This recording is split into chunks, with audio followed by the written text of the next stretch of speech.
तिसऱ्या घटक चाचणीचा निकाल बघायला आम्ही निघालो स्कूलमध्ये आणि यावेळी सुद्धा अपेक्षित असल्याप्रमाणे प्रथम क्रमांक पटकावला। हा आनंद द्विगुणित करण्यासाठी पेढे विकत घेऊन घरी निघालो। घरच्यांचं तोंड गोड करून कामानिमित्त आम्ही निघालो मामाच्या गावाला।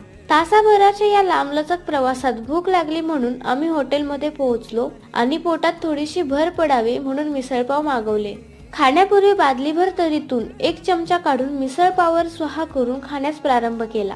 प्रवासात ताजेतवाने वाटावे म्हणून पप्पाने समोर ठेवलेला ताकाचा ग्लास पिण्याचा मनमुराद आनंद लुटला। पोटपूजा करून पुढच्या प्रवासाला आम्ही प्रारंभ केला आणि मावशीच्या ऑफिसमध्ये पोहोचून मावशीच्या सरांसोबत भविष्यात बिझनेस कसा खड्ड्यात घालायचा यावर पप्पाने चर्चा केली। ऑफिस सुटल्यावर मावशीने मला सोडून हॉटेलमध्ये का जेवण केले याचा जाब विचारत पप्पावर दंडात्मक कारवाई केली आणि दंड म्हणून पप्पाकडून पाणीपुरी वसूल केली। तिसऱ्या